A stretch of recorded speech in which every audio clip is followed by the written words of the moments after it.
Picture this.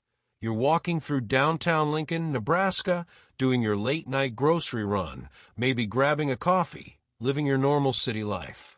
And then you see them. A red fox and a river otter.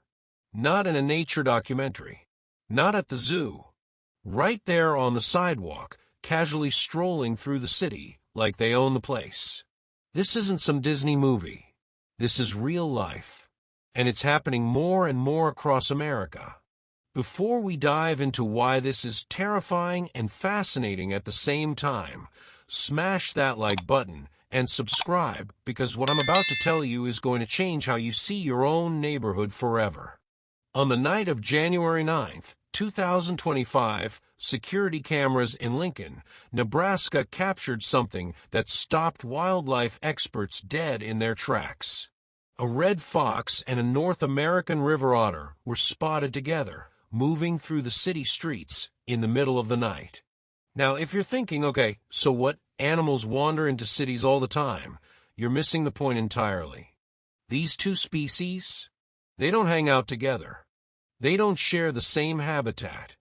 And they definitely don't take casual midnight strolls through urban environments together unless something has gone seriously wrong. Let me break down why this sighting is so bizarre. Red foxes are opportunistic predators. They're smart, they're adaptable, and yes, they've been known to venture into suburban areas looking for food. Bird feeders, garbage cans, the occasional unattended pet food bowl. They're basically the raccoons of the canine world. But river otters? These guys are a whole different story. River otters need clean, flowing water. They're semi-aquatic mammals that spend most of their time in rivers, lakes, and streams. They're playful, sure, but they're also incredibly territorial, and they require specific ecosystems to survive. For a river otter to be wandering around downtown Lincoln, something has pushed it out of its natural habitat. And when you combine that with a fox doing the same thing, you're looking at a pattern, not a coincidence. Nebraska Game and Parks officials confirmed the sighting and explained that both species have been increasingly documented in urban and suburban areas across the state. But here's where it gets interesting. This isn't just a Nebraska problem. This is happening nationwide. From coyotes in Los Angeles to black bears in New Jersey, from alligators in Florida suburbs to mountain lions in Colorado neighborhoods, wildlife is being forced into closer and closer contact with humans. And the reasons why are more complex and more disturbing than you might think. Let's start with habitat loss. Over the last 50 years, the United States has lost millions of acres of natural habitat to urban sprawl, agricultural expansion, and infrastructure development. According to the United States Geological Survey, approximately 6,000 acres of open space are lost to development every single day in America. That's roughly 4,600,000 acres per year. To put that in perspective, that's an area larger than the state of Connecticut being paved over, built on, or converted from natural habitat every single year. For wildlife, this means their homes are literally disappearing. Forests are being clear-cut for subdivisions. Wetlands are being drained for shopping malls. Grasslands are being converted into industrial farms. And as these natural spaces shrink, animals have two choices: adapt or die. And guess what? They're adapting. They're moving into our cities because that's where the resources are. That's where the food is. That's where the water is. And increasingly, that's the only place left to go. But habitat loss is just one piece of the puzzle. Climate change is another massive factor driving wildlife into urban areas. Rising temperatures, shifting precipitation patterns, and more frequent extreme weather events are fundamentally altering ecosystems across North America. Species that once thrived in specific climate zones are now being forced to migrate to find suitable conditions. And often, those migrations lead them straight into human-dominated landscapes. Take river otters, for example. These animals depend on clean, cold, flowing water with abundant fish populations. But as droughts intensify across the western United States and water temperatures rise due to climate change, river systems are becoming less hospitable. According to the National Oceanic and Atmospheric Administration, stream temperatures in many parts of the country have increased by 2 to 3 degrees Fahrenheit over the past several decades. That might not sound like much, but for cold water species, it's a death sentence. Fish populations decline, water quality deteriorates, and otters are forced to search for new territory. Sometimes that search leads them into cities where irrigation systems, retention ponds, and urban waterways offer at least some semblance of the habitat they've lost. Red foxes are facing similar pressures. These animals are incredibly adaptable, which is why they've managed to colonize every continent except Antarctica. But even their adaptability has limits. As rural areas become more developed and natural prey populations decline due to pesticide use and habitat fragmentation, foxes are turning to urban environments where food is more predictable. Garbage, pet food, rodents attracted to human waste, these are all reliable food sources for a hungry fox. And unlike their wild habitats, cities offer protection from larger predators like coyotes and wolves, which generally avoid heavily urbanized areas. But here's where the story gets even more complicated. The same forces driving wildlife into cities are also creating ecological imbalances that make urban environments more attractive to certain species. Let me explain. When you remove apex predators from an ecosystem, the entire food chain gets thrown out of whack. This is called trophic cascade, and it's one of the most well-documented phenomena in ecology. In many parts of the United States, large predators like wolves, mountain lions, and bears have been systematically eliminated from their historic ranges. Without these top predators, populations of medium-sized predators, what ecologists call mesopredators, explode.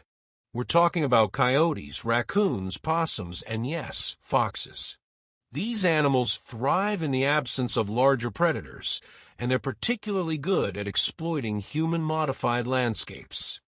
This creates a feedback loop where urban areas become increasingly attractive to mesopredators, which in turn can create conflicts with humans and put pressure on other wildlife species trying to use the same spaces. Now let's talk about the Lincoln sighting specifically. What were a fox and an otter doing together in the first place? According to wildlife biologists who reviewed the footage, the two animals likely weren't traveling together in any meaningful sense. They were probably just using the same corridor through the city at the same time. Urban environments often funnel wildlife into predictable pathways. Green spaces, drainage ditches, railroad tracks, river corridors, these all serve as wildlife highways through otherwise inhospitable concrete jungles. Lincoln is actually a perfect case study for this phenomenon.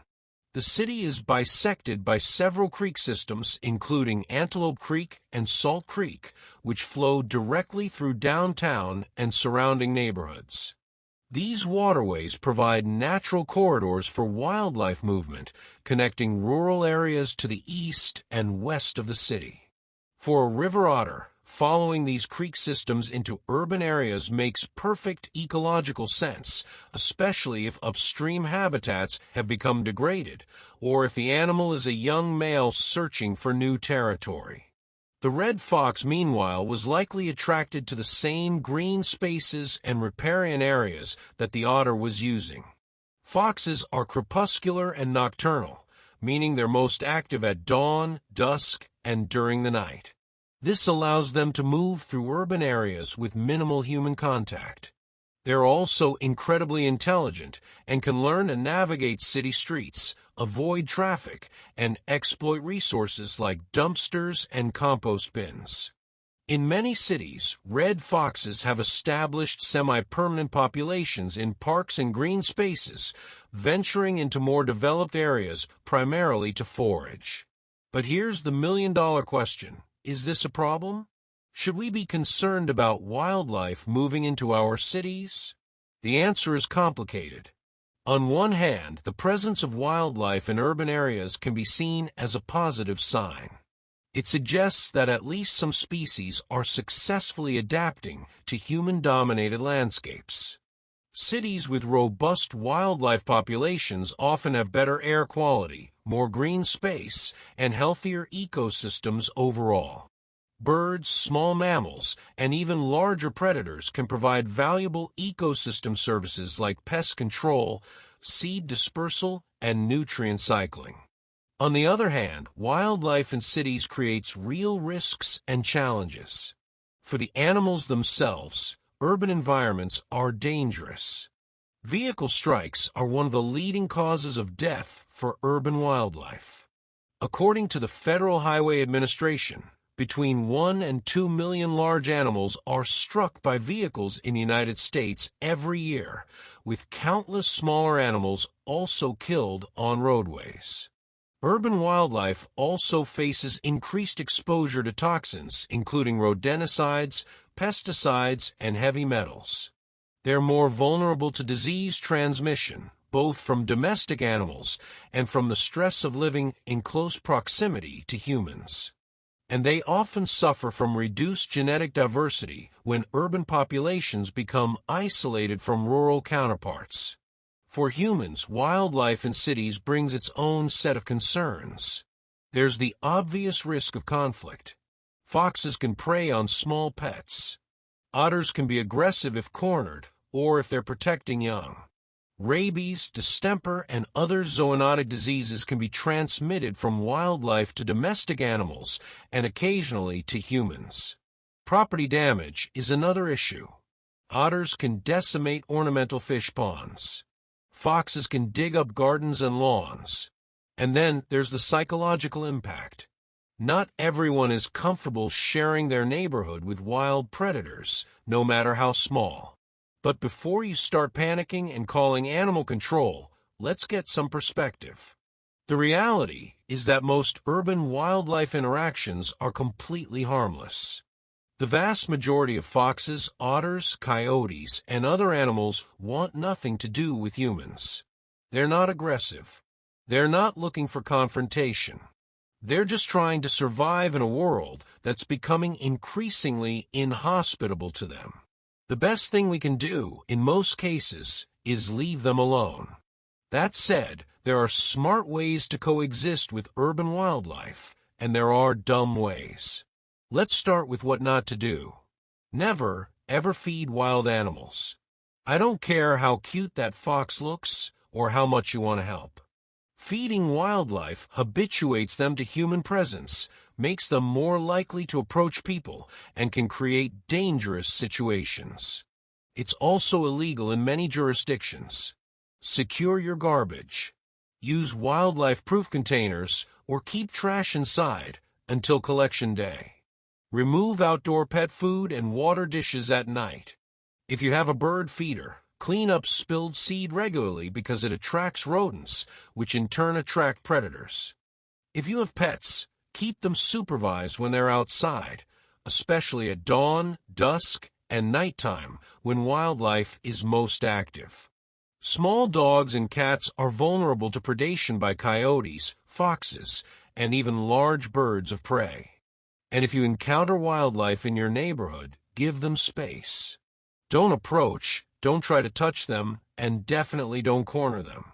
Most wild animals will flee if given the opportunity, but if they feel threatened, they can and will defend themselves.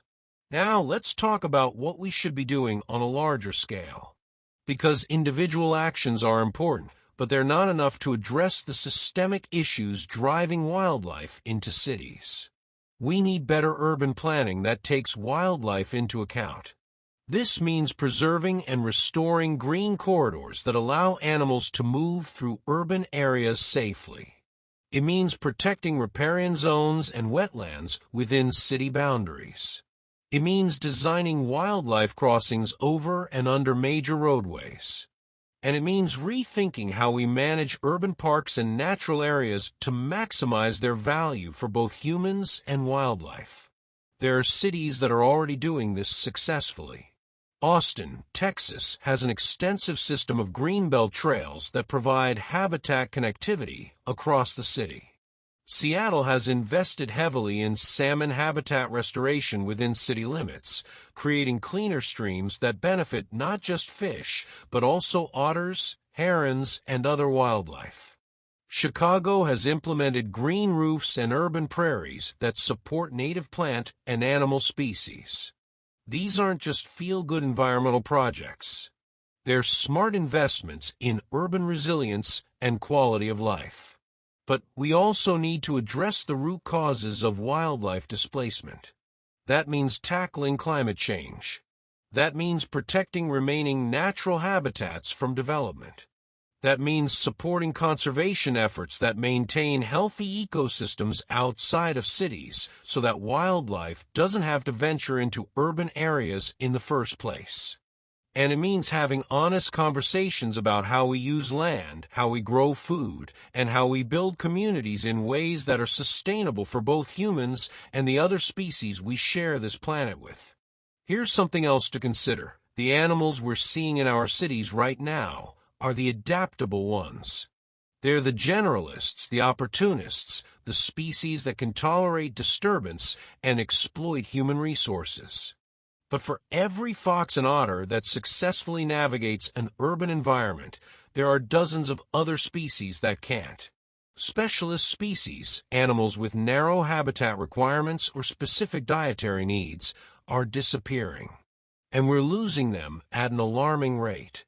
According to the World Wildlife Fund's Living Planet report, global wildlife populations have declined by an average of 69% since 1970. In North America, the picture is similarly grim. Grassland bird populations have declined by 53% since 1970. Insect populations are crashing worldwide. Amphibians are facing mass extinctions due to habitat loss, climate change, and disease. The fact that a few adaptable species like foxes and raccoons are doing well in cities doesn't mean nature is fine.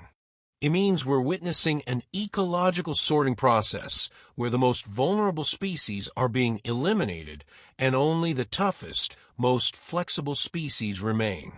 So when you see that footage of a fox and an otter walking through Lincoln, Nebraska, don't just think of it as a cute wildlife moment.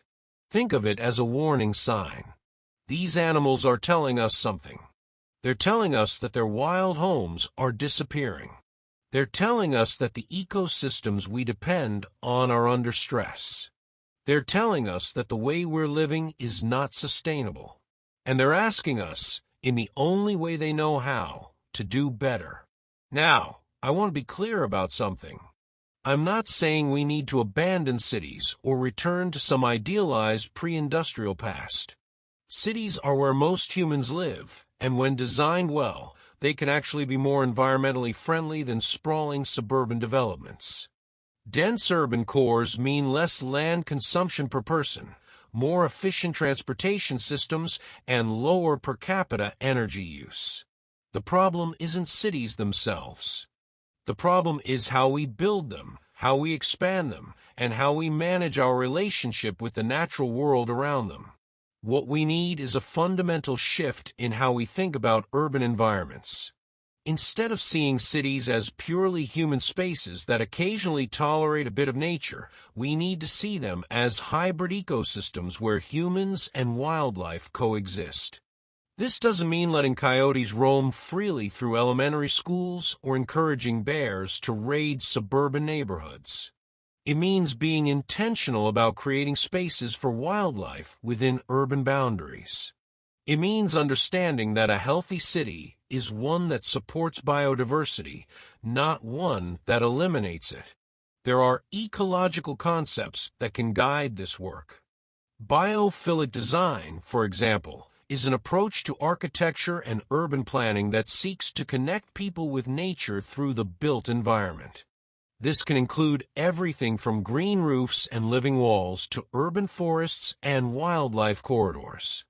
The evidence is clear that contact with nature improves human health, reduces stress, enhances cognitive function, and promotes overall well-being. So creating cities that are good for wildlife is also creating cities that are good for people. Rewilding is another concept gaining traction. This involves restoring degraded ecosystems within urban areas, reintroducing native plants, and allowing natural processes to resume. In some cases, this might even involve reintroducing locally extinct species. There are successful rewilding projects happening in cities around the world, from Berlin to Singapore to Portland, Oregon. These projects demonstrate that it's possible to increase biodiversity, improve ecosystem function, and enhance urban livability all at the same time. But let's get back to our fox and otter. What happened to them after that night in Lincoln? According to local wildlife officials, both animals were monitored but not captured or relocated. They were allowed to continue on their way, presumably back to more natural habitats outside the city. This is generally the right approach. Unless an animal is injured, sick, or posing an immediate threat to public safety, the best policy is usually to leave it alone. Wildlife passing through urban areas will typically move on quickly if they're not given a reason to stay. However, the sighting did prompt Nebraska Game and Parks to issue guidance to Lincoln residents about living with urban wildlife. They reminded people not to feed wild animals, to secure attractants like garbage and pet food, and to report aggressive or unusual animal behavior. They also emphasize that seeing wildlife in urban areas, while noteworthy, is not necessarily cause for alarm. As cities continue to expand and as wildlife habitats continue to shrink, these encounters will become more common, not less. This raises an important point about public education. Most people have very little understanding of wildlife behavior or ecology. They don't know how to identify different species, they don't know which animals pose actual risks versus which are harmless, and they don't know how to respond appropriately when they encounter wildlife. This knowledge gap leads to overreactions like calling animal control for a harmless garter snake or to dangerous situations like people trying to feed or pet wild animals. Schools should be teaching basic wildlife ecology and safety. Community organizations should be offering workshops on living with urban wildlife. Local governments should be providing clear, accessible information about what to do when you encounter different species. And media outlets should be reporting on wildlife sightings in ways that educate rather than sensationalize. Fear-based coverage that portrays every coyote as a dangerous predator or every snake as venomous does more harm than good. There's also a role for citizen science in monitoring urban wildlife populations. Programs like iNaturalist allow regular people to document and share observations of plants and animals in their area. This crowdsourced data can be incredibly valuable for researchers trying to understand how species are responding to urbanization, climate change, and other environmental pressures. If you see wildlife in your neighborhood, take a photo, note the date and location, and upload it to one of these platforms. You might be contributing to important scientific research without even realizing it. Let's zoom out for a moment and look at the bigger picture. The United States is facing a biodiversity crisis. We're losing species at rates not seen since the last mass extinction event 65 million years ago. And while high-profile species like polar bears and pandas get most of the attention, the reality is that we're losing countless less charismatic species without anyone noticing. Insects, plants, fungi, these are the foundation of our ecosystems, and they're disappearing. The causes are complex and interconnected. Habitat destruction is the biggest driver, but climate change, pollution, invasive species, and disease all play roles.